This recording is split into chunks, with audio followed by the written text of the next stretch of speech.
El programa Vivir Más y Mejor ha sido galardonado con los premios Ballenas 2017 en los siguientes rubros: Mejor Programa en Salud, Revelación Periodística Masculina Dr. Jorge Gori, Mención de Honor a Mejor Presentación y Producción Integral.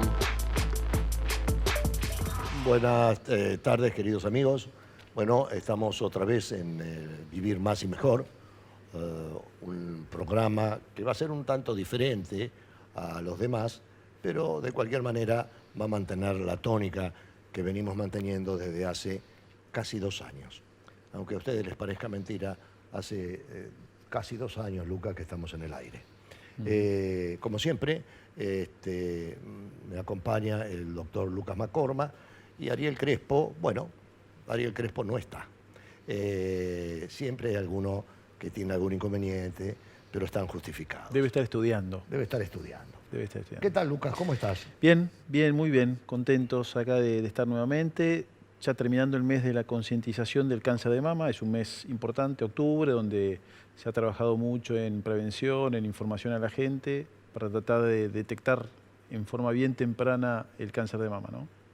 Claro, ese es un tema, ¿no es cierto? Es un tema que ya lo hemos desarrollado aquí, cáncer de mama, y es uno de los tumores más prevalentes que tenemos los seres humanos. En la mujer es los de mayor importancia, pero con las ventajas que, con el avance de la tecnología, el avance de los conocimientos médicos, sabemos que no hay un tumor, sino que hay una gran cantidad de variedades y que cada uno merece una especial atención porque tienen tratamientos y terapéuticas diferentes.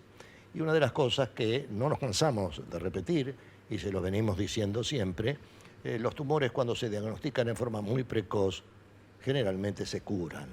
Entonces tenemos esos elementos para hacer ese diagnóstico precoz en mujeres que tienen tumores prevalentes.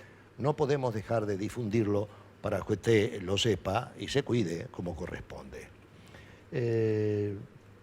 Hoy vamos a abordar un tema, como dijiste vos, un programa distinto. Cada tanto me echamos un programa diferente. En general nosotros abordamos los temas vinculados estrictamente a determinados cánceres: cáncer de colon, cáncer de pulmón, cáncer de cuello uterino, cáncer de mama. Y hubo varias veces, como el programa de hoy, en que abordamos los temas un poco más blandos, ¿no? Como es obesidad y cáncer, síndrome metabólico y cáncer. Y hoy vamos a abordar un tema muy importante, una enfermedad muy frecuente y prevalente, sobre todo en el mundo de hoy, que es la diabetes. La diabetes y su vinculación con el cáncer.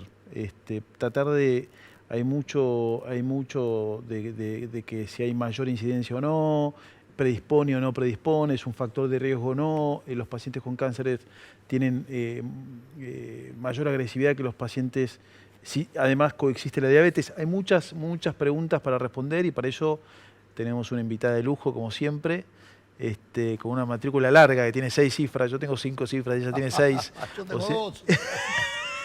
Así que bueno, es una invitada muy joven, pero que es una especialista en diabetes. Así que, Jorge, si te parece bien. Sí, porque es importante que juntemos dos cosas. Enfermedad prevalente es aquella, no es la definición médica la que voy a decir, sino la definición que ustedes tienen que conocer de prevalente, lo que prevalece, lo más común. No es en medicina exactamente igual, pero hay muchas enfermedades que son muy comunes, que todas las conocen, y la diabetes es una, y también todos lo conocen, el cáncer es otro. Entonces, a ver cómo se relacionan las enfermedades prevalentes entre sí, y si realmente existe relación o no existe relación. Porque a veces, como son tan frecuentes ambas, parecería ser que están relacionadas, en realidad no.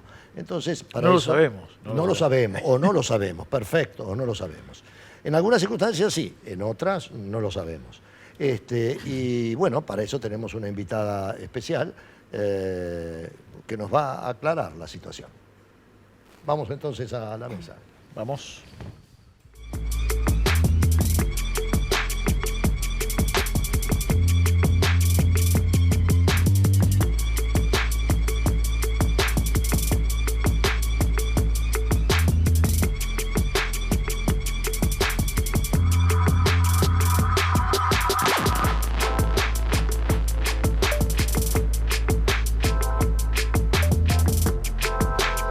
Bueno, Lucas, estamos acá ahora, nos hemos mudado Desplazado. y estamos con nuestra invitada, que sería interesante que la presentes. ¿Cómo no? No es el Paz Martínez, sino que es Paz Martínez, María Paz Martínez. Bienvenida al programa. Gracias. Ella es diabetóloga, trabaja en el Hospital Alemán y por supuesto está dentro de los integrantes del Instituto de Oncología del hospital. ¿Qué es un diabetólogo? En realidad el diabetólogo puede ser un endocrinólogo, porque la diabetes es una enfermedad endocrina, o puede ser un médico clínico que se especializó en diabetes también. En realidad no hay una especialidad que sea diabetología, son endocrinólogos o clínicos que se especializan en diabetes. O sea, hacen la residencia de 4 años en clínica médica y después se hace una subespecialización. Especialidad en diabetes. En diabetes. Y si no, digamos, el hecho de ser médico especialista en endocrinología ya aborda la diabetes.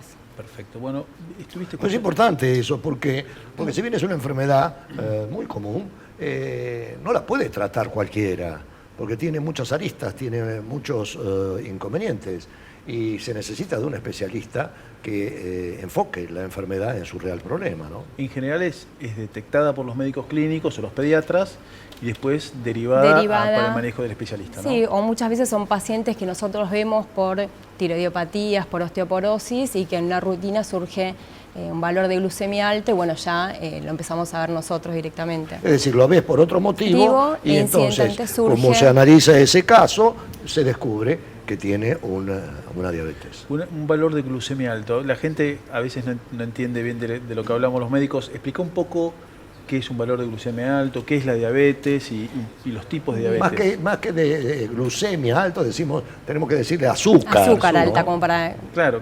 hablar un idioma sencillo. En realidad la diabetes es una enfermedad metabólica que es crónica y que su principal característica es el azúcar alta en sangre, que es la hiperglucemia. Claro. Que esto lleva a lo largo del tiempo a complicaciones crónicas, que eso es en realidad lo que queremos prevenir con el buen control de la glucemia.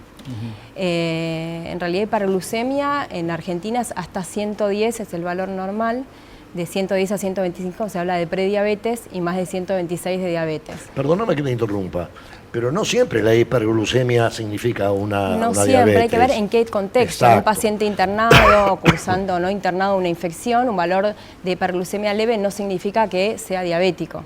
¿sí? Hiperglucemia en ayunas, porque si uno se come un cañoncito de dulce de leche y se va a hacer un examen de sangre, por supuesto la glucemia va a dar alta, ¿no? Tiene que ser en ayunas. En ayunas, exactamente.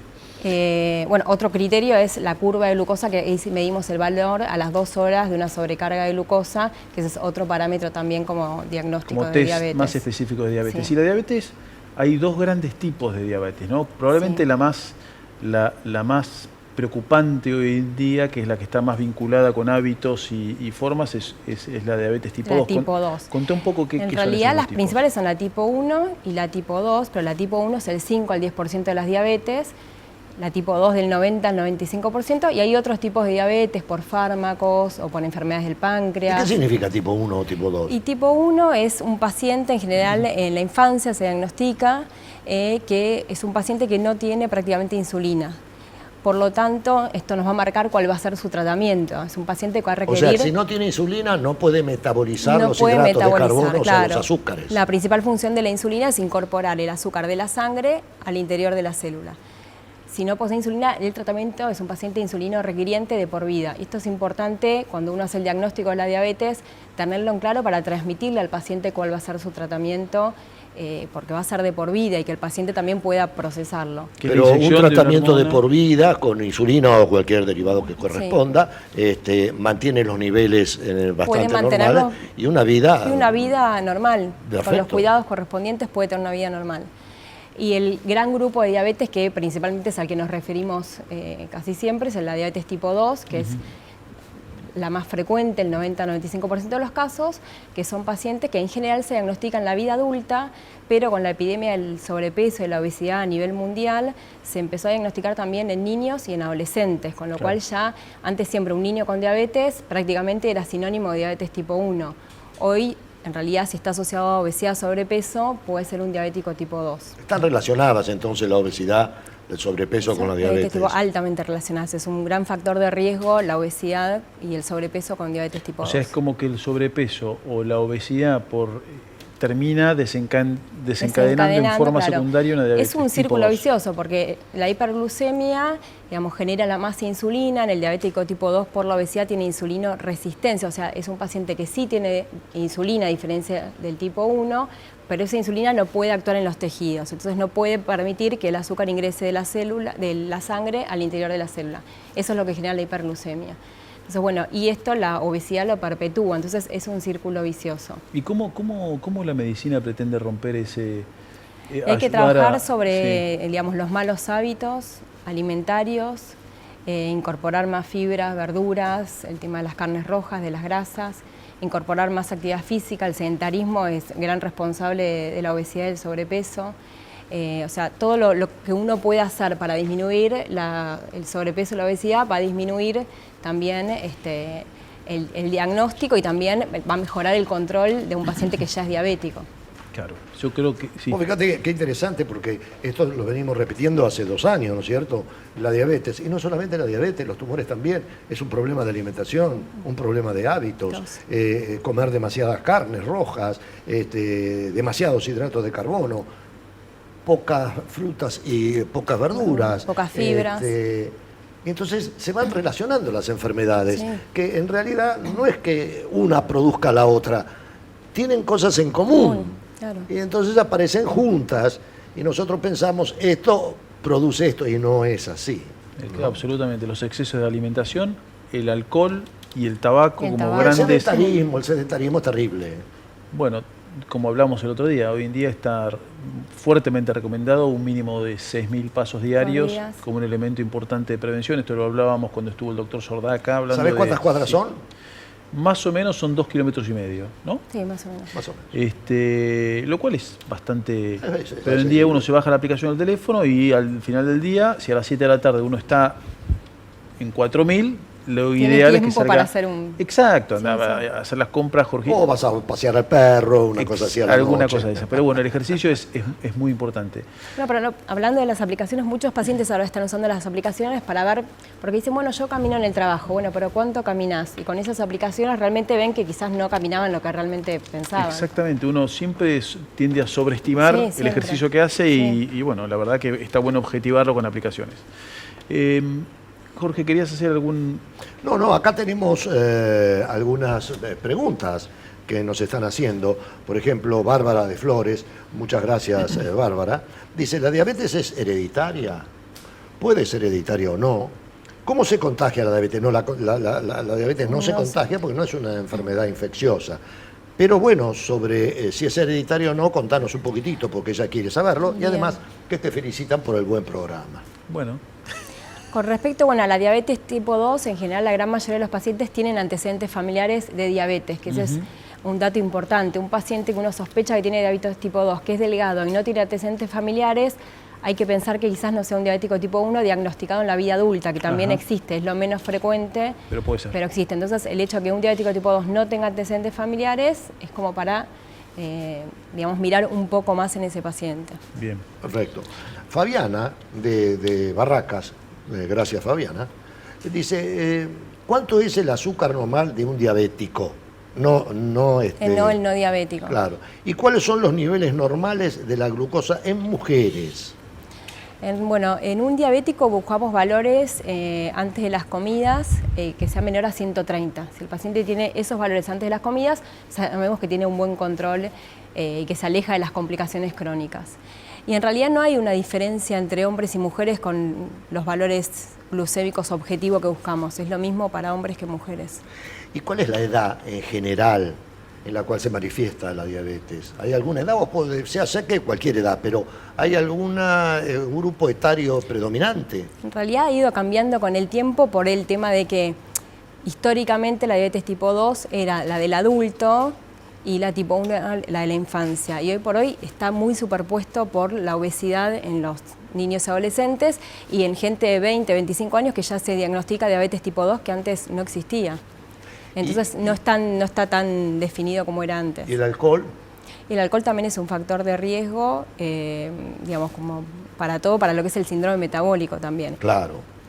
Porque hoy se bebe más alcohol en la adolescencia que antes, también. Hay más un poquitito El alcohol, de bueno, desequilibrio. también genera acumulación de grasa, entonces, bueno, por ese lado está encadenado.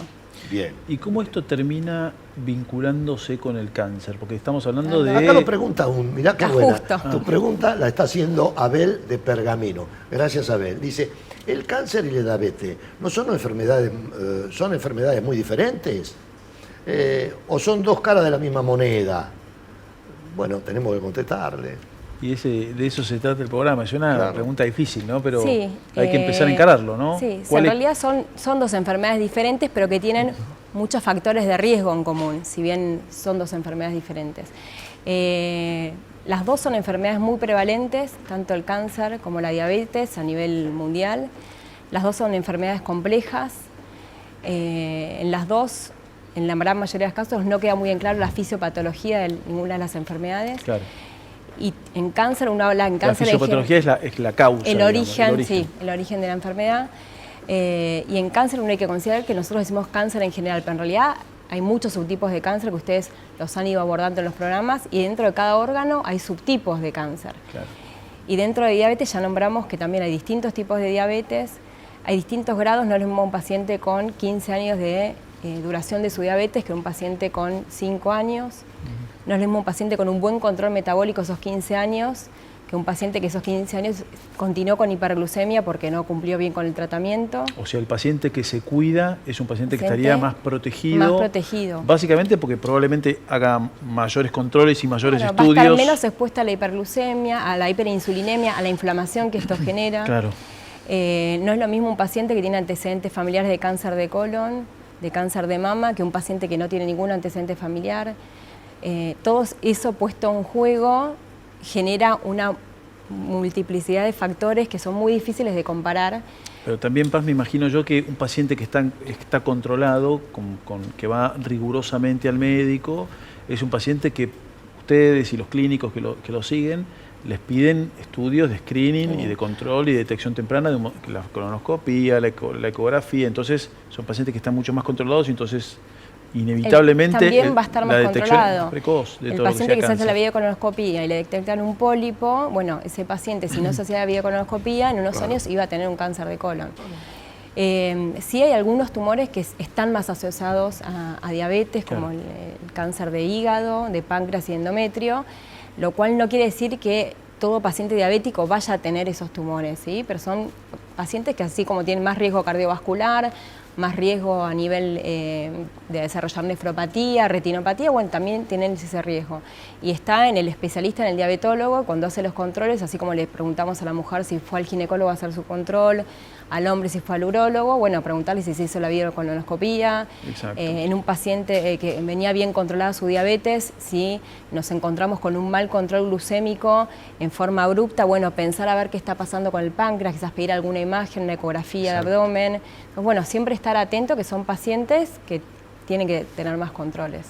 Y también pensar en que cuando uno pide las imágenes y la interpretación de esas imágenes en pacientes diabéticos o obesos, a veces es mucho más compleja, es más difícil porque puede tener imágenes que pueden simular nódulos, que en realidad son localizaciones focales de grasa, y esto puede suceder en el páncreas, puede suceder en el hígado, entonces se complejiza todo mucho más. Vos sabés que en una época existía lo que se llamaba el síndrome de Sheldon, que era el carcinoma de endometrio que se desarrollaba en la mujer diabética, obesa y hipertensa. Después se fue estudiando y a la hipertensión se la fue sacando de lado, y a las otras dos, obesidad y diabetes, está dentro del síndrome metabólico. Pero ¿por qué la gente tiene que entender eso? En medicina no hay causa y efecto. No es que yo tiro el anteojo, la gravedad cae. No, hay muchas causas que se relacionan entre sí para producir un efecto. Y muchas veces esas causas producen un efecto porque le faltan otras tantas para producir ese efecto. Si no, no existiría la medicina, no existirían los médicos. Blanco, negro, blanco y negro. Y acá es el tema en la cual la diabetes, asociándose con un montón de factores, puede relacionarse con los tumores, pero se tiene que relacionar con un montón de factores, incluso características genéticas. Sí. ¿Sí? Bien.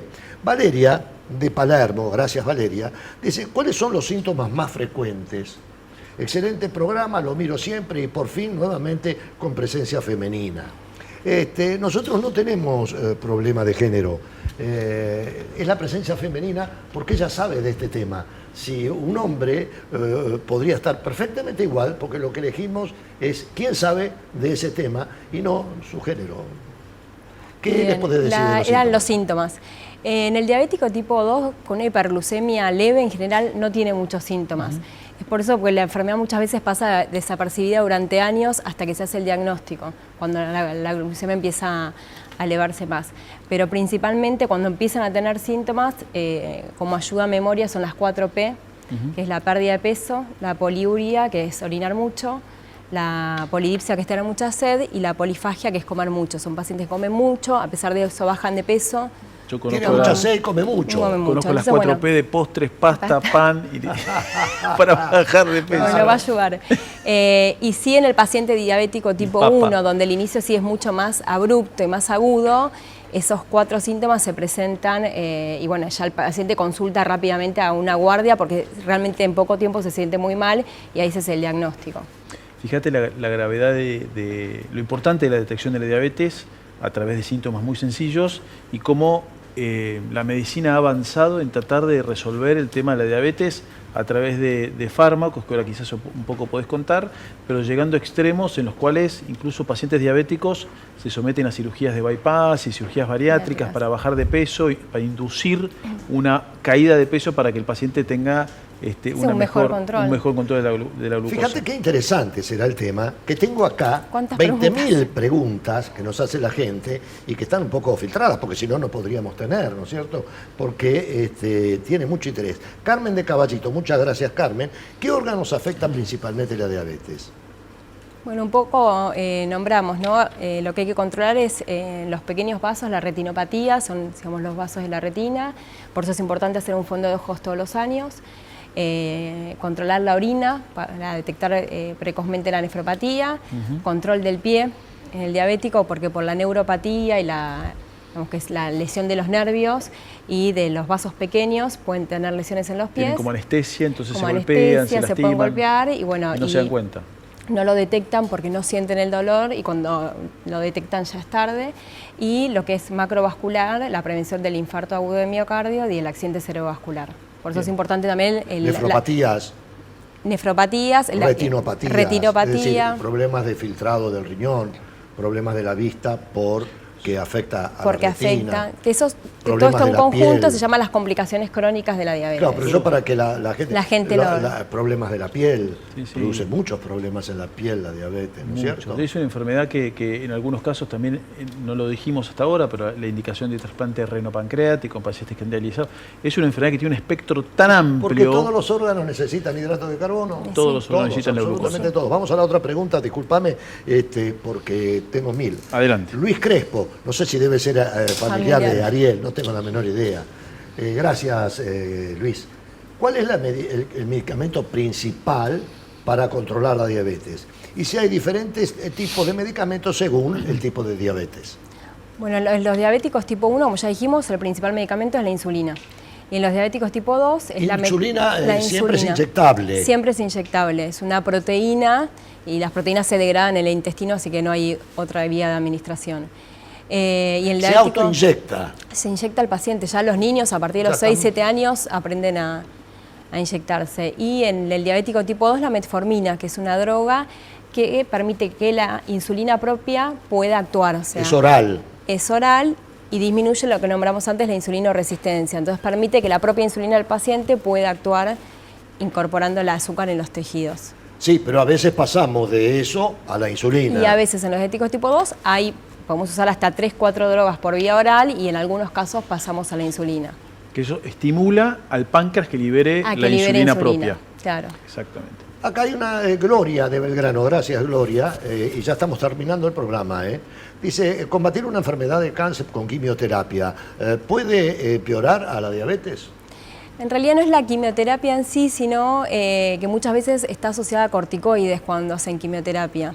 Y ese corticoide es la droga que puede generar hiperglucemia. Entonces, bueno, a veces por poco tiempo los insulinizamos a los pacientes durante los periodos de quimioterapia y después vuelven a su medicación habitual. Exactamente, como dijo ella, muchos fármacos te pueden generar como una pseudo diabetes. Sí, la diabetes metacorticoide. Exactamente.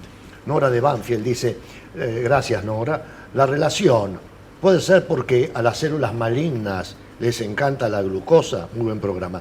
No, en realidad no es a las células malignas, a todas las células les encanta la glucosa, porque es un elemento esencial para la existencia, ¿sí? Y fíjate qué interesante, pero enganchando con esa pregunta, hay un estudio que se llama el PET scan, que uno marca la glucosa con sustancias radioactivas, porque no es que la glucosa va exclusivamente a las células tumorales, significa que va con mayor cantidad porque hay mayor metabolismo en las células tumorales, y entonces, no sé, quizás explico un poco esa pregunta que estuvo muy bien. Muy buena, pero en general a todas las células absolutamente todas necesitan de glucosa.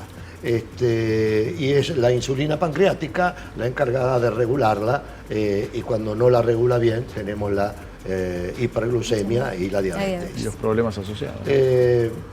Bueno, mis queridos amigos, como verán, la diabetes y otras enfermedades prevalentes se relacionan con todo. Una cosa es el cáncer, otra es la diabetes, pero existen puntos que, si bien no son dependientes, son relacionados entre sí, y que tenemos que tenerlos en cuenta para no confundirlos. Vamos a seguir hablando de enfermedades prevalentes. ¿Por qué? Porque son las que predominan en la población general, o sea, que los afecta a nosotros. Espero que el programa les haya sido de gran utilidad, hablando siempre con claridad y realmente mucha frescura, como lo hizo nuestra invitada, y nos vemos el próximo lunes.